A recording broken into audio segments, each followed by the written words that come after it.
One of my all-time favorite animated shows is a Japanese anime entitled Fullmetal Alchemist Brotherhood. And in this series, two young boys commit the ultimate taboo. The brothers are bright and they're junior scientists. They are studying their world, how their universe works, and they study in particular this fictional science of deconstructing things to their elemental basis and reconstructing it to something else. The show calls this fictional science alchemy. After tragically losing their mother, their only present parent, their economic support, and their number one encourager of their studies, they attempt this taboo. At one point, the eldest brother carefully recites in his tiny yet intentional prepubescent voice, and I quote, 35 milliliters of water, carbon 20 grams, ammonia 4 liters, lime 1.5 kilograms, phosphorus 200 grams, salt 250 grams, saltpeter 100 grams, and various other trace elements. This is the basic chemical makeup for the average adult human. End quote. The viewer sees the boy gather these items, these chemicals together, and place them in a blob of mud on the floor. The boys are attempting this taboo to recreate their dead mother through this fictional science. Of course, their attempt not only fails, but results in physically harming both boys. As a result, they suffer for years with hopelessness and feeling numb to their world. It's no surprise that their idea failed and that they ended up hopeless and numb. See, it's easy to feel so hopeless and numb when we relegate human life to being only pieces or elements. It's easy to feel hopeless when we relegate human life to only those pieces or elements and think of ourselves and others as just cobbled together parts. It's easy to feel hopeless and numb when we see one another as only some kind of dusty clay shell. It's no surprise because all we see, hear, and read often are reports of people, humans, begging, talked about as if they are just clay bodies. Dusty bodies.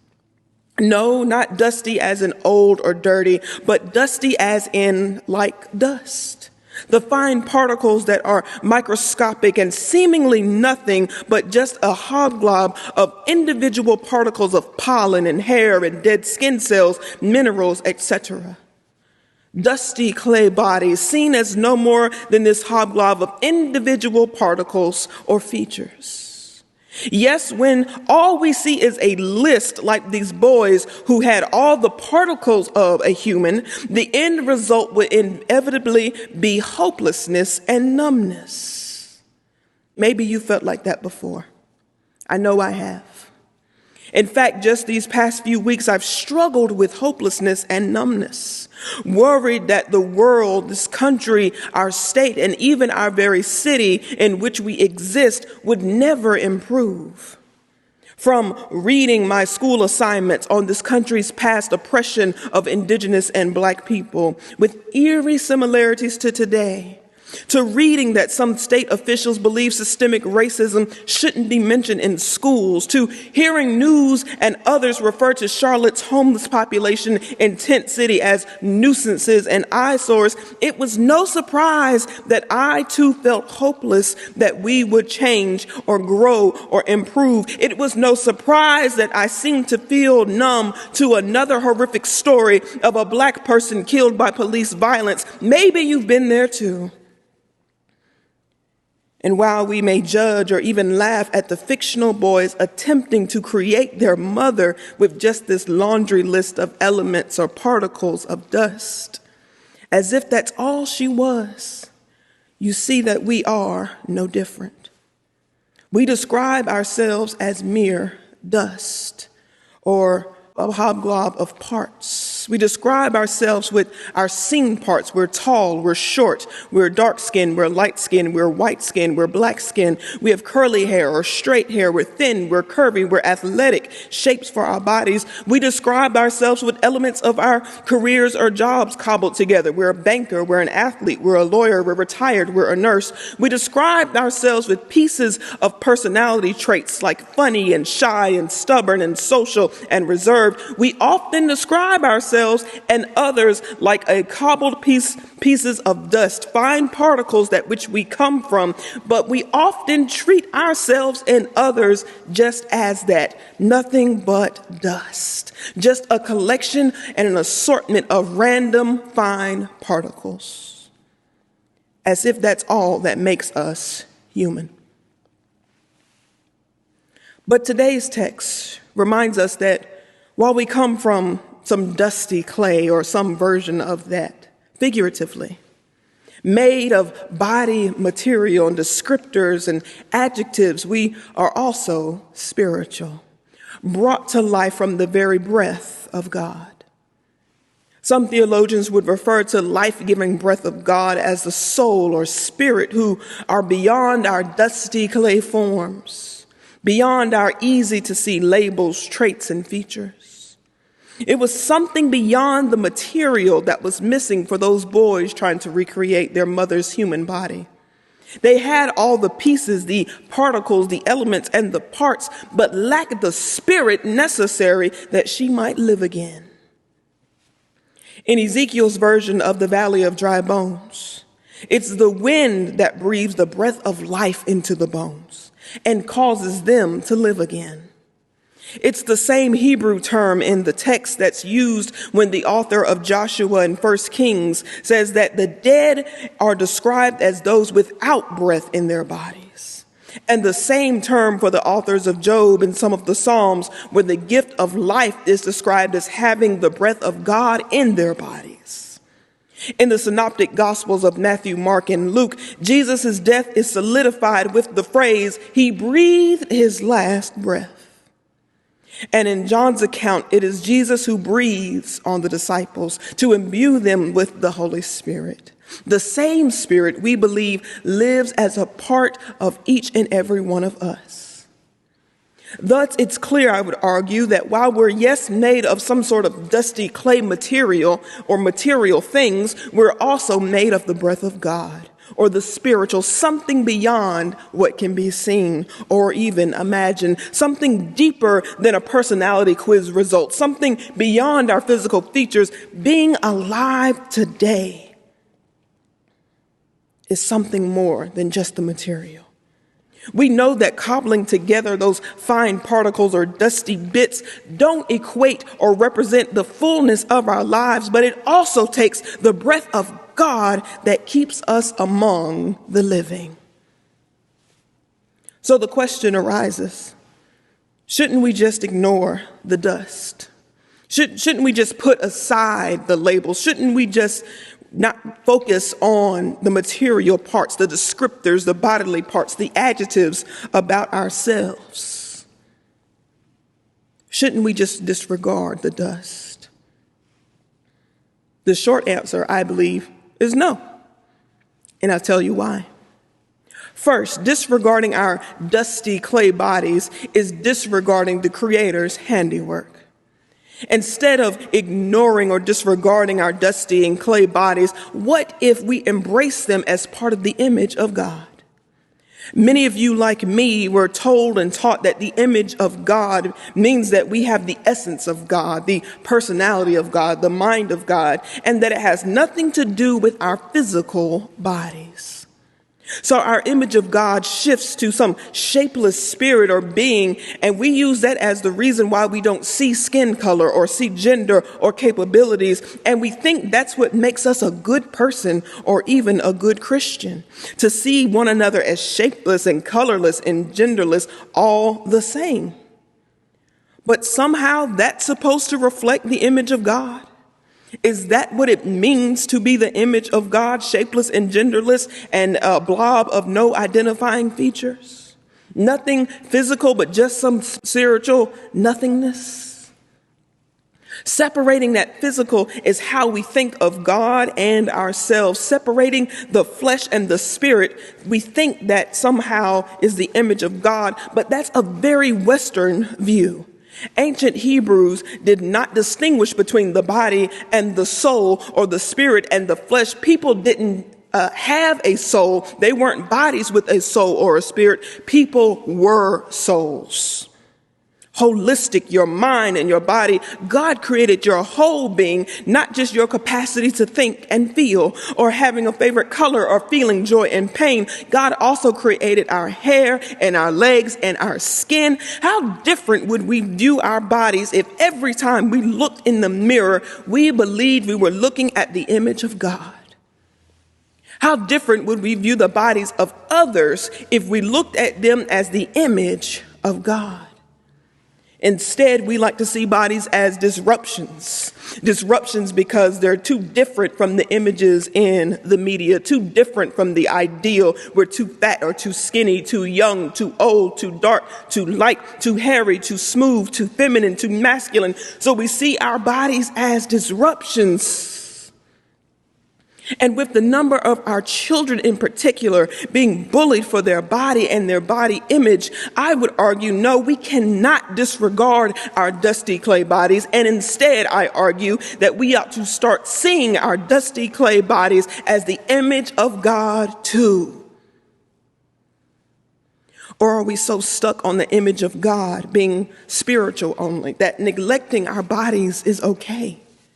That judging our bodies is okay, that condemning our bodies is okay? Or are we so stuck on not seeing color and gender and capabilities that we invalidate people?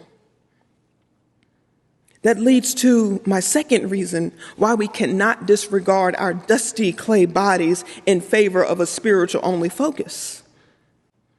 Recognizing someone's spirit but not their body is not helpful. I am a black woman. Do not ignore that I'm black or a woman, two parts of who I am.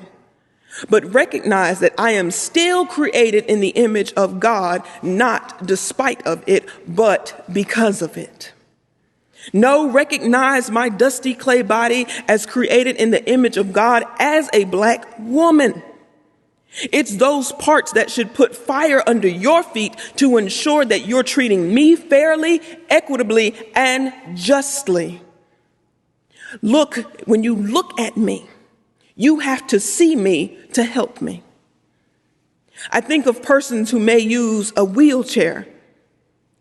Those persons don't want people to ignore their capabilities, but recognize that they too are created in the image of God. And it's recognizing them as created by God that reminds us that they deserve to have access and puts fire under us too, that we ensure that they get that access to get where they need to go. It's failing to see our bodies, different or not, that result in people not having their needs met. Instead, recognize yourself and others as created in the image of God. I'm reminded of the words of the renowned black author Ralph Ellison in his well-known work, Invisible Man. It opens like this: I am an invisible man.